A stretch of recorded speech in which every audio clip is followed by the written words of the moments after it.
Hello বন্ধুরা, তো আজকে সরস্বতী পুজোর দিন চলে এসলাম মেয়েদেরকে নিয়ে ইস্কন মন্দিরে। কারণ কি স্কুলে গিয়েছিলাম, তো ওখান থেকে মেয়েকে বললাম চল ইস্কনে ঘুরে নিয়ে আসি। তো সেই কারণে ইস্কনে চলে আসলাম।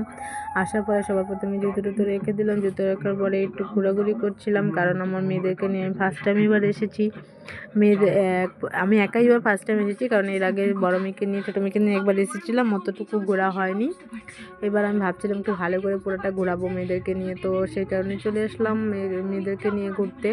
তো আসার পরে এখানে একটু প্রথমে জুতা টুতো রেখে একটু ঘুরছিলাম, তো বললাম চল আগে মন্দিরের উপর ভিতরটা দেখে আসি, তারপরে আবার ঘোরাঘুরি করব। তো যে যাচ্ছি আস্তে আস্তে মন্দিরের ভিতরে। তো মন্দিরের ভিতরটাতে গিয়ে তো মানে কি বলবো, অতটাও ভিড় নাই আজকে অবশ্য।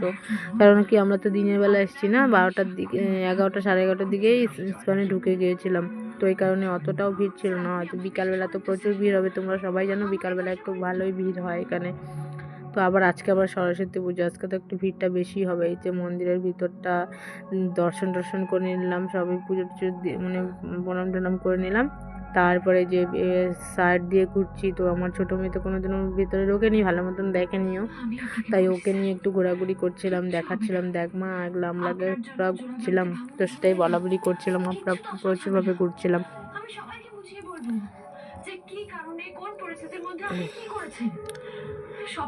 তো তারপরে এই যে সাইডের এই পাশে আসলাম, এবার বাইরেরটাতে আসলাম, বাইরেরটাতে আসে একটু রিলস করে নিলাম, একটু ভিডিও শ্যুট করে নিলাম। তারপরে আমি মেয়েদেরকে ফটো টটো তুলে দিলাম, আমি ফটো টটো তুললাম। তারপরে আবার এই সাইডে একটু গেলাম, ওই সাইডটাতে ঘুরে তারপরে আবার নিচে নেমে যাচ্ছিলাম। তারপরে আমার মেয়ে বলে চলো উপরটাতে যাই, তা আমি আর বললাম কি থাক উপরে যাবো না আজকে আর, কারণ কি উপরে গেলে পুরো ভিড় দেখলাম, তো এই কারণে উপরে গেলাম না। তো তারপরে নিচে চলে আসলাম। আসার পরে যে এখানে অন্নপ্রাশন হচ্ছিলো, যে এখানে মন্দিরটাতে, কৃষ্ণ মন্দিরটাতে এখানে বাচ্চাটাকে অন্নপ্রাশন দিচ্ছিল।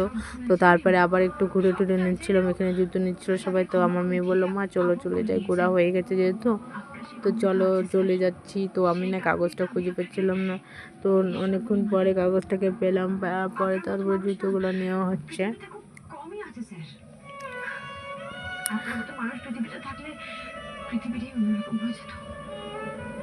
আপনি সবকিছু জানার পরেও না ছেলে হয়ে মায়ের দায়িত্ব নিয়েছেন, ছেলের কর্তব্য পালন করেছেন, এটা তো খুব ভালো কথা স্যার। জুতো টুতো নেওয়া হয়ে গেল, এখন আমরা জুতোটা পরে নিব। জুতোটা পরার পরে তো আমরা বের হয়ে যাচ্ছি। ভিডিওটি কেমন লাগলো, যে আমাদের ফটো কাকে বেশি ভালো লাগছে কমেন্টস করে জানাবো। বা